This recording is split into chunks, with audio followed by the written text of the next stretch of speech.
Hello student, Rashid knowledge point में फिर से आपका स्वागत है।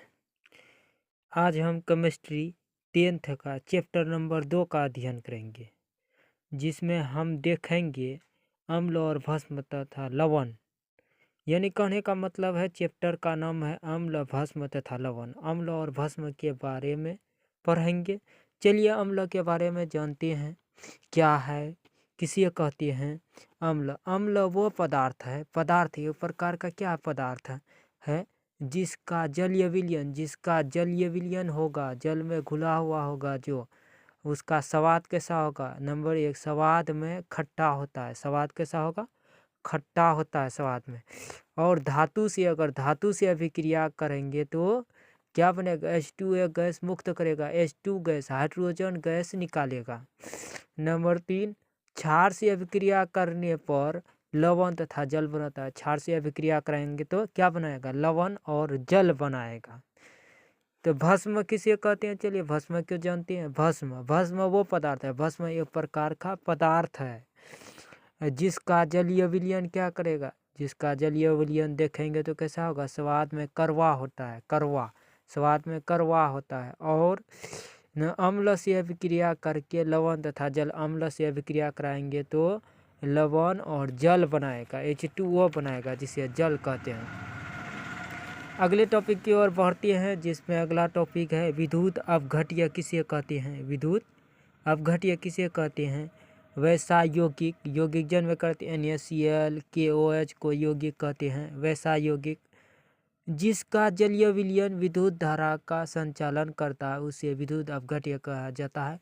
वैसा यौगिक होगा जिससे होकर विद्युत धारा प्रवाहित होगा उसे हम विद्युत घट्य होगा। मतलब विद्युत धारा आर पार, विद्युत मतलब करंट आर पार जाएगा उसे क्या कहेंगे? विद्युत अपघट्य कहेंगे। जैसे हो गया HCl hydrogen chloride, NaCl sodium chloride, KOH potassium hydroxide, ये सबसे विद्युत धारा प्रवाहित होगा। चलिए विद्युत अपघट्य के बारे में जानते हैं। वैसा यौगिक जिसका जलीय विलयन विद्युत धारा को संचालन नहीं करता, विद्युत धारा के आर पार, यानी कहने का मतलब है करंट आर पार नहीं होगा, उसे विद्युत अपघट्य कहा जाता है। जैसे C6H12O6 ग्लूकोज हुआ, ग्लूकोज से होकर विद्युत धारा प्रवाहित कराइएगा तो नहीं होगा। और ये चीनी का सूत्र हुआ C12H22O11 में, चीनी में विद्युत धारा प्रवाहित कराएंगे तो नहीं होगा। अब चलिए छोटा सा टॉपिक है आयनन किसे कहते हैं। किसी यौगिक को जल में घुलकर, किसी यौगिक का जल में घुलकर आयनन में टूटने की क्रिया को क्या कहा जाता है? आयनन कहा जाता है। कभी कभी पूछ लेता है। चलिए आर्हेनियस के द्वारा VVI पॉइंट, सबसे VVI पॉइंट है। आर्हेनियस के द्वारा अम्ल या भस्म का परिभाषा दें।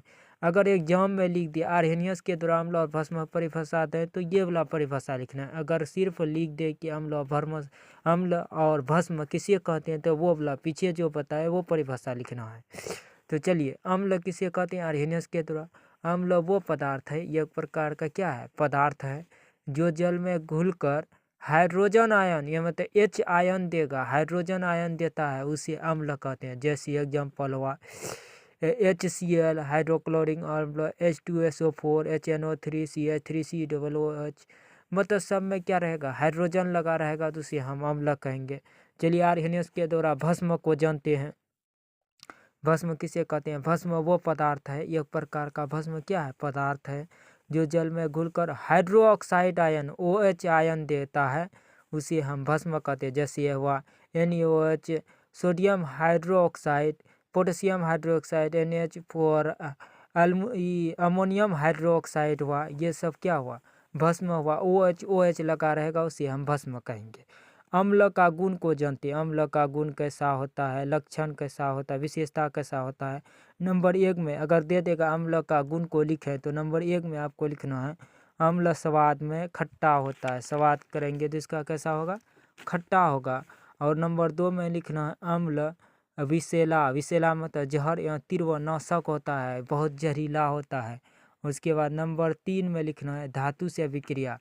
अम्ल धातु से अभिक्रिया कर क्या बनाएगा? धातु से अभिक्रिया, Z10 लिए धातु है, जैसे अम्ल हुआ H2SO4, धातु से अभिक्रिया कर लवण या हाइड्रोजन बनाता है। जैसे Z10SO4 क्या हुआ? ये लवण हुआ, जिंक सल्फेट ये लवण हुआ, H2O गैस हाइड्रोजन गैस मुक्त करता है, हाइड्रोजन बनाता है। और देखिए ये क्या हुआ, धातु हुआ, अम्ल HNO3 से अभिक्रिया करें CaNO3 बना, H2 गैस मुक्त किया। आयरन हुआ, आयरन का संकेत Fe हुआ, HCl से अम्ल से अभिक्रिया कराएगा हाइड्रोक्लोरिक अम्ल से, तो FeCl2 + H2 बनेगा। Mg मैग्नीशियम का संकेत Mg, अम्ल से अभिक्रिया H2SO4 से MgSO4 + H2O बनेगा। ये बना कैसे, इसके बारे में जानकारी मैंने पीछे क्लास में दे दिए हैं, या जाके आप देख लें। तो चलिए 4 नंबर में जाते हैं। धातु के कार्बोनेट से अभिक्रिया, अम्ल धातु के कार्बोनेट से अभिक्रिया कर लवण जल एवं CO2 गैस बनाता है। जैसे धातु का कार्बोनेट लिए CaCO3, कैल्शियम कार्बोनेट, इसका नाम हम कैसे जान लिए, हम पीछे पढ़ा दिए हैं। नाम जानने के लिए कैसे नाम जाना जाता है वो आप देख सकते हैं वीडियो। H2SO4 से कराएंगे CaSO4 + H2O + CO2 गैस बनेगा। उसके बाद Zn जिंक कार्बोनेट H2SO3 से अम्ल लिए ZnCO3 H2O + CO2 बनाएगा। CaCO3 कैल्शियम कार्बोनेट HCl अम्ल लिए अभिक्रिया कराएंगे CaCl2 + H2O + CO2 calcium chloride, उसके बाद जल बनाएगा और CO2 बनाएगा, कार्बन डाइऑक्साइड बनाएगा। तो चलिए इसी तरह से आगे बढ़ते हैं कि धातु के बाइकार्बोनेट से अभिक्रिया कर अम्ल क्या बनाएगा। अम्ल लेंगे, अम्ल के धातु के बाइकार्बोनेट से अभिक्रिया करें लवण जल एवं CO2 गैस बनाता है। धातु के बाइकार्बोनेट लिए CHCO3, कैल्शियम बाइकार्बोनेट H2SO4 अम्ल से अभिक्रिया CaSO4 + H2O + CO2 गैस मुक्त करेगा। Mg magnesium bicarbonate HCO3 whole 2 HSO3 तो MgCO3 + CO2 + H2O, NaHCO3 लिए + HCl से NaHCl H2O + CO2। धातु के ऑक्साइड से अभिक्रिया कराएंगे, किसको, धातु के ऑक्साइड से अम्ल को अभिक्रिया कराएंगे तो क्या बनेगा।